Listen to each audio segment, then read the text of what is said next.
talking about AB 2188 in California. And basically, this new law essentially protects lawful users of marijuana from discrimination in the workplace.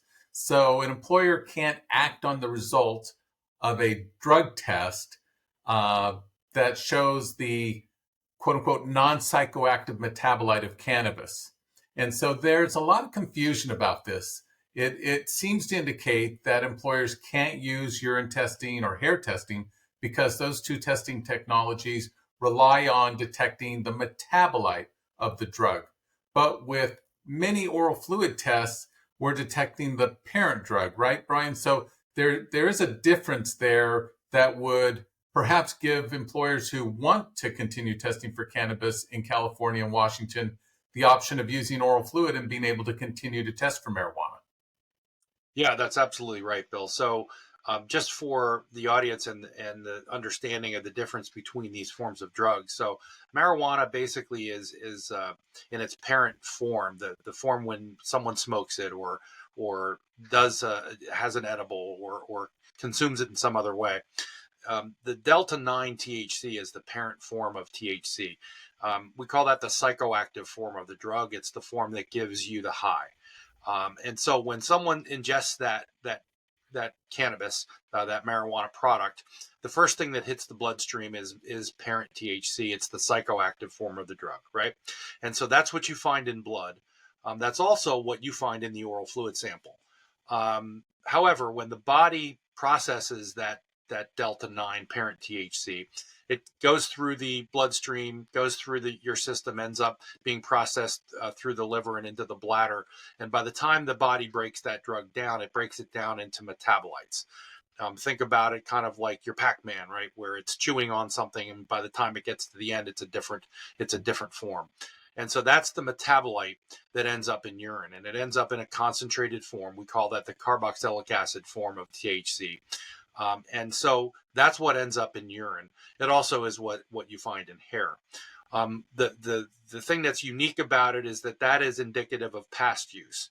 You don't know exactly or quite when they used that drug. It could have been a day ago. It could have been a week ago. With oral fluid, you're really looking at the presence of the parent THC, which is in the oral fluid sample, is really telling you what they've very recently done, either before work, on a break, possibly the night before they came into work. It depends on what test you're using, and we can get into that a little bit further on other episodes. But essentially, the bottom line is it does give employers the ability to use something in Washington and California that's testing for the psychoactive form of the drug and not the metabolites. So a study came out back in 2021 out of the University of Sydney in Australia that basically looked at 80 different studies from around the world trying to determine the window of impairment from the use of marijuana, because there's lots of information out there in terms of when somebody could be or probably is impaired or under the influence from marijuana use. And they came to the conclusion after looking at 80 different studies that the range was about 3 to 10 hours. So in other words, from about 3 to 10 hours, it's possible that somebody's still under the influence, still possibly impaired after using marijuana. And lots of different factors come into play. How much of the drug was used, the THC potency, the way in which the drug was used, the task that the individual is being asked to perform, driving a delivery van versus, answering telephones and things of that nature. And so that brings up the issue, and this has become very sort of a hot button issue relative to California and Washington. What is the window of detection with oral fluid versus other drug testing methods, and how does that sort of juxtapose with this 3 to 10 hour window of impairment that came out of that Sydney, Australia study? And I do have a slide. I don't know if I can I show that, Brian? It'll just kind of bring up the windows of detection here. Sure. Let me just see if I can bring it up real quickly. So we have a graphic that displays the window of detection for the various drug testing methods. Brian, maybe you can walk us through this slide. Sure, be happy to. So this is really kind of general graphic, if you will. It's not going to give us exact hour by hours, but if you look at the left side, you'll see the concentration. That's generally concentration ranges of a drug in oral fluid. And across the bottom, you have hours, days, weeks, months. And what you see is a couple of different sample types. The first one is breath, which is it goes up in concentration and it comes back down very quickly. So we're looking at, and this specifically deals with THC or marijuana. Very new technology, still coming into its own. Nothing is FDA cleared yet, but it's coming out, and it could be a valuable tool in the future for looking at THC and breath. But it's about a 2 to 3 hour window, Bill. So it's the shortest one of all of them. And then you see blood and oral fluid. So these curves show that you're really looking at oral fluid over more than just 2 or 3 hours, probably out to as much as maybe 10 hours or maybe even 20, 24 hours. It really depends on the individual and a lot of the things you mentioned earlier relating to the strength of the drug. But for the most part, a blood sample, which is not very practical for workplace testing, and an oral fluid sample are giving very similar windows of detection. So you're well within that window of impairment that you talked about of 3 to 10 hours. Urine is a little longer. So you're looking at things that were, again, metabolites. And the reason that these laws, I think part of the reasons they came into effect is because you're looking at past use.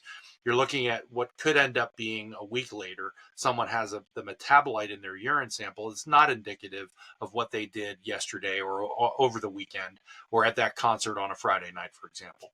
And then hair testing is very long. You're really looking at something that was in their system for weeks, if not months. So in California, if you're an employer, you're in a safety sensitive industry, and I should mention that the California law applies to both pre-employment and employee drug testing. So pre-employment plus random post-accident reasonable suspicion, whereas in Washington, the new law only applies to pre-employment testing. So for employee testing, random post-accident reasonable suspicion, you could still rely on urine testing. And then one other caveat, of course, is that the federal regulations, the DOT regulations that mandate drug testing in the transportation industry still allows and requires employers to use urine testing until at least 2 laboratories are certified to do oral fluid testing. But employers would at that point have the option to choose between or maybe to combine testing with oral fluid and urine, including testing for marijuana. But in California, let's say, just for example, what we're seeing here is that with oral fluid testing, we're detecting the parent drug, which is not the non-psychoactive metabolite, hence making it possible for employers to continue testing employees and job applicants for marijuana, but with oral fluid. Correct. And here's another way to look at it, Bill. So this is a different graphic that's more of a micro view of the windows of detection for just breath, oral fluid, and urine that I was talking about. And it more specifically tries to link to that 10-hour impairment window that you were talking about. And so you can see the breath sample is just coming on from 0 after someone uses, or a couple of minutes after use, up to about 3 hours. Oral fluid is picking it up is picking up marijuana at that point, and it lasts clearly through that 10-hour window for most tests. And there is some differences between instant point of collection tests and laboratory based, which we can talk about in another episode. But basically, you're well within that 10 hours for an oral fluid test, and then urine, you're really sometimes not even seeing a positive until that 6 or 8 hour window, particularly if it's a new use. And what I mean by that, if someone is not a chronic user of marijuana, but they've used it, and you test their urine sample, there's actually a period in those first couple of hours where their urine will be negative because the metabolites haven't ended up there yet in the urine sample. But as you can see from this graphic, oral fluid clearly covers the full continuum of where that potential impairment could be, and really ties nicely to what I think most workplace accounts today are trying to achieve. They want to be able to hire people, they want to be able to get people on the job, but they don't want to go back too far into someone's lifestyle where now that you're dealing with this law in California or Washington, which we'll probably continue to see replicated in other states as time goes on here. So basically, then, if you're a California employer and you want to prohibit employees from using marijuana during their work shift, and someone comes back from their lunch break, let's say, smelling of marijuana, showing the outward signs or symptoms of being under the influence, they're most likely going to test positive on an oral fluid test. Whereas with urine, there's going to be that lag time between the usage and when the metabolite becomes detectable. So it would be probably in California, it would be wiser to probably rely on oral fluid testing.